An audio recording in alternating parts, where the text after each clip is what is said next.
بسم اللہ الرحمن الرحیم۔ حضرت عمر رضی اللہ تعالیٰ عنہ نے کم و بیش 10 سال تک بڑی سادگی سے حکومت کی۔ روم کا سفیر جب ملاقات کے لیے آیا تو یہ دیکھ کر بہت حیران ہوا کہ آدھی دنیا کا حکمران تپتی دوپہر میں ایک درخت کے نیچے اینٹ پر سر رکھے آرام کر رہا ہے۔ اس نے کہا کہ تمہارا حکمران انصاف کرتا ہے اور بے خوف رہتا ہے، جبکہ ہمارے حکمران ظلم کرتے ہیں اور ہمیشہ خوفزدہ رہتے ہیں۔ دوستو، 27 ذی الحجہ کی صبح کو فجر کی نماز حضرت عمر رضی اللہ تعالیٰ عنہ پڑھا رہے تھے۔ اتنے میں ابو لولو مجوسی پیچھے کی جانب سے آیا اور حضرت عمر رضی اللہ تعالیٰ عنہ پر نیزے سے 2 وار کیے۔ حضرت عمر رضی اللہ تعالیٰ عنہ زخمی ہو کر گر گئے۔ حضرت عبد الرحمن ابن عوف نے آگے بڑھ کر نماز پوری کرائی۔ جب ابو لولو مجوسی نے آپ کو خنجر مارا اور آپ گرے، آپ کی آنتیں کٹ گئیں اور خون بہنے لگا اور غذا کھلائی گئی تو آنتوں سے باہر نکل آئی، تو اسی وقت آپ کو معلوم ہو گیا تھا کہ اب بچنا مشکل ہے۔ آپ کے بیٹے حضرت عبداللہ ابن عمر رضی اللہ تعالیٰ عنہما فرماتے ہیں کہ جب ابو لولو مجوسی نے حضرت عمر رضی اللہ تعالیٰ عنہ پر نیزے کے 2 وار کیے تو حضرت عمر بن خطاب رضی اللہ تعالیٰ عنہ یہ سمجھے کہ ان سے لوگوں کے حقوق میں کوئی ایسی کوتاہی ہوئی ہے جسے وہ خود بھی نہیں جانتے۔ چنانچہ حضرت عمر رضی اللہ تعالیٰ عنہ نے حضرت عبداللہ ابن عباس رضی اللہ تعالیٰ عنہما کو بلایا۔ حضرت عمر رضی اللہ تعالیٰ عنہ ان سے بہت محبت کرتے تھے اور ان کو اپنے بہت قریب رکھتے تھے اور ان کی بات کو سنا کرتے تھے۔ ان سے فرمایا کہ میں یہ چاہتا ہوں کہ تم یہ پتہ کرو کہ کیا یہ میرا قتل لوگوں کے مشورے سے ہوا ہے۔ چنانچہ حضرت عبداللہ ابن عباس رضی اللہ تعالیٰ عنہ باہر تشریف لے گئے۔ وہ مسلمانوں کی جس جماعت کے پاس سے گزرتے روتے ہوئے نظر آتے۔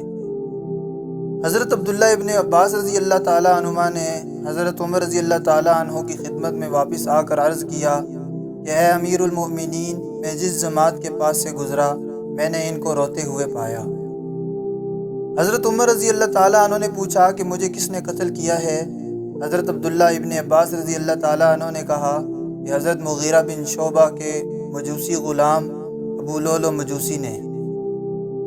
حضرت عبداللہ بن عباس رضی اللہ تعالیٰ عنہ کہتے ہیں کہ جب حضرت عمر رضی اللہ تعالیٰ عنہ کو پتہ چلا کہ ان کا قاتل مسلمان نہیں بلکہ مجوسی ہے تو میں نے ان کے چہرے میں خوشی کے آثار دیکھے اور کہنے لگے کہ تمام تعریفیں اس اللہ تعالیٰ کی ہیں جس نے میرا قاتل ایسے آدمی کو نہیں بنایا جو لا الہ الا اللہ کہہ کر مجھ پر حجت بازی کر سکے۔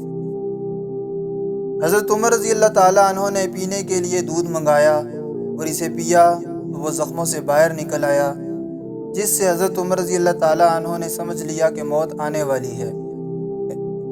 پھر حسرت سے فرمایا کہ اب اگر میرے پاس ساری دنیا بھی ہو تو موت کے بعد آنے والے خوفناک مناظر کے بدلے میں ساری دنیا دے دوں، لیکن مجھے اللہ تعالیٰ کے فضل سے امید ہے کہ میں خیر ہی دیکھوں گا۔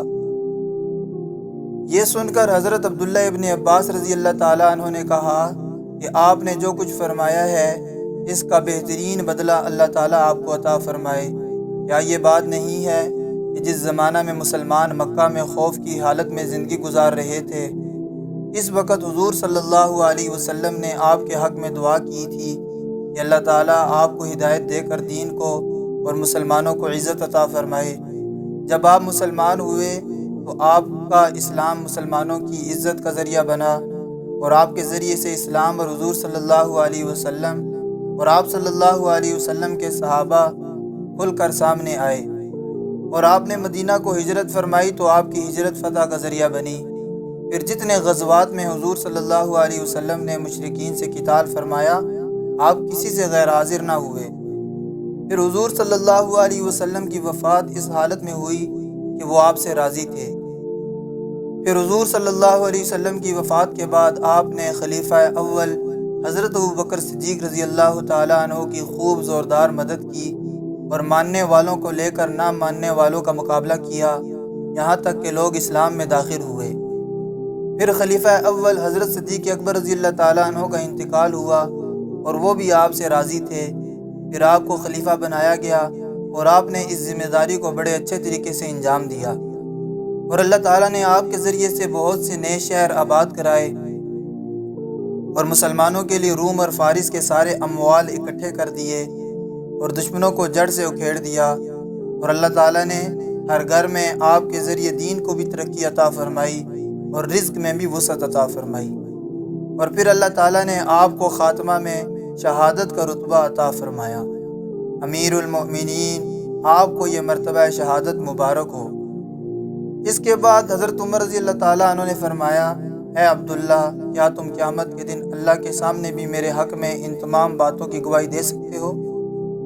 حضرت عبداللہ بن عباس رضی اللہ تعالیٰ عنہ نے کہا، جی ہاں، میں دے سکتا ہوں۔ تو پھر فرمایا، اے اللہ، تیرا شکر ہے کہ میری گواہی دینے کے لیے حضور صلی اللہ علیہ وسلم کے چچا زاد بھائی تیار ہو گئے۔ پھر حضرت عمر رضی اللہ تعالیٰ عنہ نے اپنے بیٹے عبداللہ بن عمر سے فرمایا کہ عبداللہ، میرے رخسار کو زمین پر رکھ دو۔ حضرت عبداللہ بن عمر رضی اللہ تعالیٰ عنہ کہتے ہیں کہ میں نے ان کا سر اپنی ران سے اٹھا کر اپنی پنڈلی پر رکھ دیا، تو فرمایا، نہیں، میرے رخسار کو زمین پر رکھ دو۔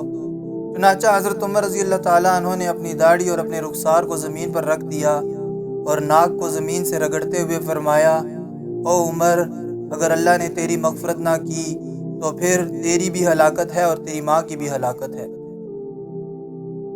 جب حضرت حسن بصری رحمۃ اللہ علیہ سے حضرت عمر رضی اللہ تعالیٰ عنہ کے انتقال کے وقت کا عمل اور ان کا اپنے رب سے ڈرنے کا تذکرہ کیا گیا تو انہوں نے کہا کہ مومن ایسا ہی کرتا ہے، عمل بھی اچھے طریقے سے کرتا ہے اور اللہ سے ڈرتا بھی ہے، جبکہ منافق عمل بھی برے کرتا ہے اور اپنے بارے میں دھوکے میں مبتلا رہتا ہے۔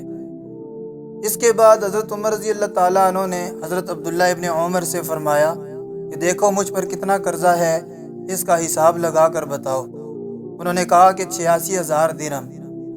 حضرت عمر نے فرمایا، اگر یہ میرے مال سے ادا ہو جائے تو ادا کر دینا، ورنہ میری قوم بنو عدی ابن کعب سے مانگنا، اگر ان کے مال سے میرا تمام قرضہ اتر جائے تو ٹھیک، ورنہ میرے قبیلے قریش سے مانگنا، ان کے بعد کسی اور سے نہ مانگنا اور میرا قرضہ ادا کر دینا۔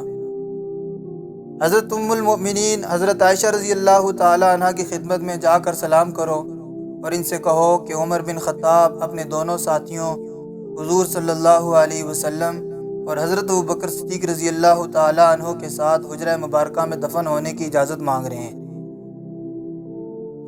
عمر بن خطاب کہنا، اس کے ساتھ امیر المؤمنین نہ کہنا، کیونکہ میں آج کے بعد امیر المؤمنین نہیں ہوں۔